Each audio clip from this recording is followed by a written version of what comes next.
तुम्हाला खरं विश्वास नाही बसणार, पण खरं सांगू, एवढा लसूण फक्त 12 ते 15 मिनिटामध्ये मी सोलून घेतलाय. म्हणजे सोलण्यापेक्षा फक्त निवडूनच घेतलाय असं म्हणा ना. आणि आता पुढचे 2 ते 3 आठवडे लसूण सोलायचं अजिबात मला टेन्शन नाही. स्वयंपाक करण्यापेक्षा सगळ्यात कठीण काम वाटतं ते लसूण सोलणं, कारण यामध्ये भरपूर वेळ जातो आणि तुमचे त्यात नखं कट केलेली असतील ना, तर मग तर विचारूच नका. तर हे एवढे लसूण मी फक्त 12 ते 15 मिनिटामध्ये कसे सोलून घेतले, कसे ते निवडून घेतले, ते लगेचच आपण पाहणार आहोत. तशा तर मी लसूण सोलण्याच्या 2 टिप्स तुम्हाला सांगणार आहे. पण सगळ्यात आधी पहिली टिप आपण जाणून घेऊ. तर इथे बरोबर मी पाव किलो लसूण घेतलेला आहे. हा लसूण गावरान आहे, त्यामुळे छोटे-मोठे असे असे लसूण आहेत. आणि खरं सांगू का, इलायतीपेक्षा गावरान लसूण सोलण्यात जरा जास्त कठीण आहे, म्हणून इथे मी गावरान घेतलेले आहे. आणि जरी तुमची इलायती असतील, थोडे मोठ्या असे लसणाच्या पाकळ्या असतील ना, तरी सुद्धा ही ट्रिक तुम्ही नक्कीच वापरू शकता. मी इथे मुद्दामहून गावरान लसूण घेतलाय, की जेणेकरून तुमच्या लक्षात येईल, की पाकळी जरी लहान असली, तरी सुद्धा तुम्ही सहज असा हा लसूण सोलू शकता अगदी झटकेपट. तर बघा तुम्ही गावरान लसणाची अशी छोटी-छोटीच पाकळी असते आणि अशा छोट्या-छोट्या पाकळ्या नखांनी सोलायचं म्हटलं, की महा कठीण काम आहे. नखंसुद्धा दुखून येतात आणि खूप वेळ लागतो. खरं तर एवढा लसूण सोलायला तास, दीड तास तर आरामात जातो. पण 15 मिनिटात कसं सोलायचं हे पाहूयात. तर सगळ्यात आधी आपण काय करूयात, हा लसूण एका मोठ्या भांड्यामध्ये काढून घेऊ. इथे ताट घेतलेलं आहे. आता हा लसूण तर सगळ्यात आधी ना आपल्याला फोडून घ्यायचा आहे. म्हणजेच काय करायचं, यामधलं जे देठ असतं, जाड देठ, तर ते आपल्याला काढून टाकायचं आहे. तर बघा, या पद्धतीने हाताने तुम्ही जर थोडासा असा प्रेस केला, तर लसणाचा हे कडक भाग आहे तो थोडासा साईडला होतो आणि यावरची लसणाची जी सालं आहेत ती सुद्धा अशी सालं अशी पटकन आपल्याला बाहेर काढता येतात. तर ही कृती आपल्याला आधी करून घ्यायची आहे. एवढ्या लसणाच्या साधारण 1 ते 1.5 मिनिटांमध्येच पाकळ्या अशा मोकळ्या करून घेतलेल्या आहेत. आता इथून पुढचं काम तर इतकं सोपं आहे. तसं तर मी तुम्हाला 2 कृती दाखवणार आहे. यामधली पहिली कृती जी आहे ती रुमालाची आहे. तर एखादा जाड रुमाल, नॅपकिन तुम्ही इथे घेऊ शकता किंवा एखादं कापड तुम्ही इथे घेतलत तरी सुद्धा चालेल. ते थोडंसं मोठं असायला हवं. तिथे तुम्ही बघू शकता हा रुमाल थोडासा मोठा आहे. आता हा रुमाल ओपन करून यामध्ये आपल्याला लसूण ठेवायचा आहे. तर एका वेळेस मी सगळा लसूण सोलणार नाही, कारण 2 ट्रिक मला तुम्हाला दाखवायच्यात. तर साधारण अर्धा लसणाच्या पाकळ्या मी इथे घेतलेल्या आहेत आणि अर्ध्या आपण नेक्स्ट ट्रिक सोबत पाहणार आहोत. तर सगळ्यात आधी तर आपण काय करूयात, हा रुमाल आपल्याला फोल्ड करून घ्यायचा आहे. तर इथे पहिली घडी घातली आणि यानंतर ही दुसरी घडी घातलेली आहे.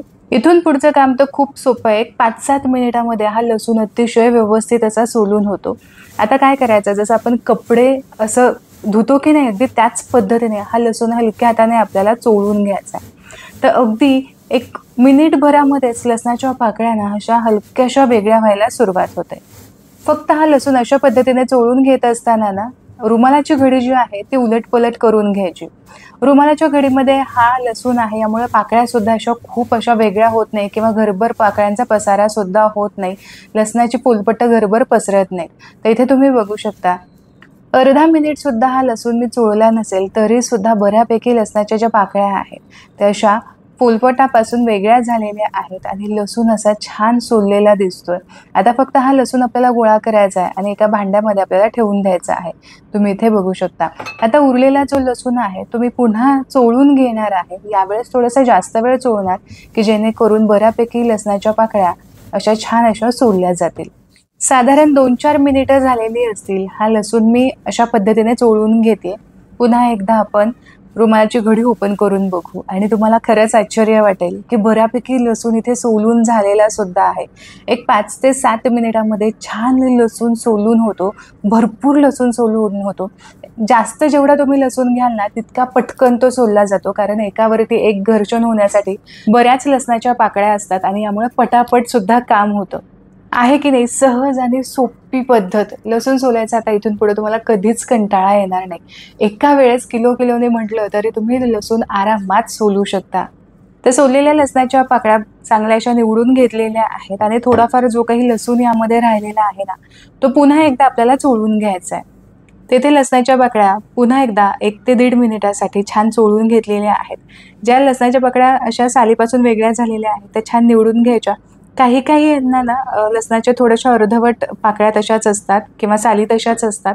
त्या साली अगदी सहज तुम्ही थोडंसं बोटांनी चोळून घेतलं तरी सुद्धा निघून जातात. तर एवढा लसूण आपण 5 ते 7 मिनिटामध्ये सहज सोललेला आहे. आता थोडाफार जो काही शिल्लक असतो तो पुन्हा तुम्ही चोळून घेऊ शकता, पण तसं तर आपण दुसरी ट्रिक पाहणारच आहोत. यामुळे हा लसूण मी इथे चोळत बसणार नाही. हा उरलेला लसूण मी पुन्हा त्या लसणामध्ये ॲड करणार आहे. रुमालाचा आपण इथे वापर केला, यामुळे सालं घरभर अशी पसरलेली नाही. आता ही सालं साफ करणं सुद्धा बघा किती सोपं आहे. पुढची ट्रिक तर इतकी सोपी आहे, म्हणजे तुम्ही रुमालाचा सुद्धा इथे वापर करायची गरज नाही खरं तर. आता उरलेला जो लसूण आहे तो आपल्याला सोलून घ्यायचा आहे, तेही अगदी साध्या पद्धतीने. तर यासाठी इथे मी घेतलेली आहे प्लास्टिकची कॅरी बॅग. ती थोडीशी जाड असायला हवी. लसूण सोलण्यासाठी तुम्हाला विशिष्ट असं कापड किंवा रुमाल ठेवावा लागणार नाही. दरवेळेस तुम्ही पिशवी बदलू शकता, खराब झालेली पिशवी फेकून देऊ शकता.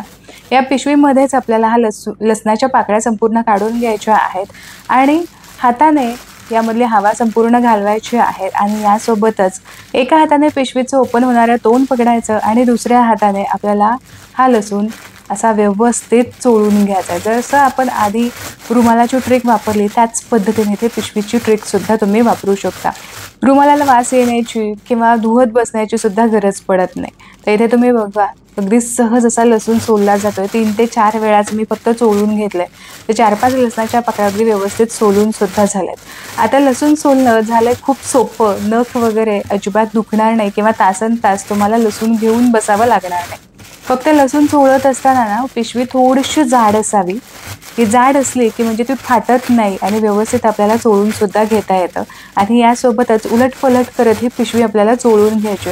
सगळ्या बाजूने लसूण चोळला गेला की मग सालीपासून अगदी तो सहज मोकळा होतो. 2-2.5 मिनिटांसाठी हा लसूण चांगला मी चोळून घेतलेला आहे. हलक्या हाताने चोळलाय तरी सुद्धा आता तुम्ही ते बघाल की किती व्यवस्थित पाकळ्या अशा निघालेल्या आहेत. एका ताटामध्ये काढून घ्यायच्या, म्हणजे पाकळ्या आपल्याला निवडून घ्यायला अतिशय सोपं पडतं. आणि तुम्ही इथे बघू शकता फक्त 2 ते 2.5 मिनिटामध्ये लसणाच्या पाकळ्या किती छान अशा सोलल्या गेलेल्या आहेत. आता लसणाच्या साली फक्त वेगळ्या करून घ्यायच्या आहेत आणि निवडून झालेला लसूण वेगळा व्हायला हवा यासाठी छान असं पाखडून घ्यायचं. लसणाची सालं संपूर्णपणे पाखडून काढलेली आहेत आणि आता इथे लसूण तुम्ही बघू शकता. बऱ्यापैकी लसणाच्या ज्या पाकळ्या आहेत त्या निघालेल्या आहेत. जवळजवळ 70% लसूण आपल्या इथे सोलून झालेला आहे अवघ्या 3 ते 4 मिनिटामध्ये. आणि काही लसणांना थोडेसे साली राहिलेले आहेत जे अगदी सहज तुम्ही बोटांनी काढू शकता.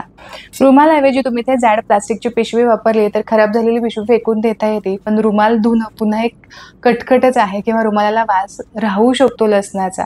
तर ही ट्रिक तर खूप सोपी आहे. मी नेहमीच ही वापरत असते. तर या पद्धतीने तुम्ही सुद्धा लसूण सोलून घेऊ शकता.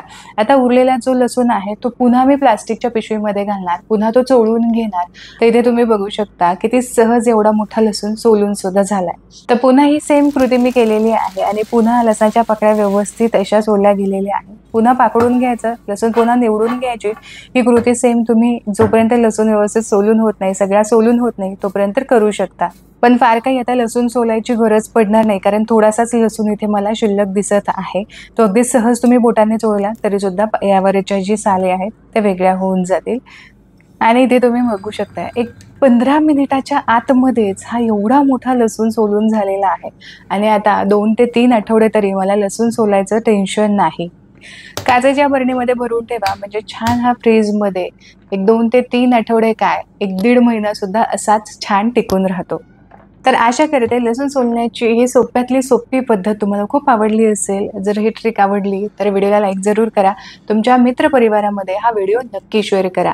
पुन्हा भेटूया अशाच एका उपयुक्त व्हिडिओसोबत. तोपर्यंत स्वस्थ राहा आणि मस्त मस्त खात राहा.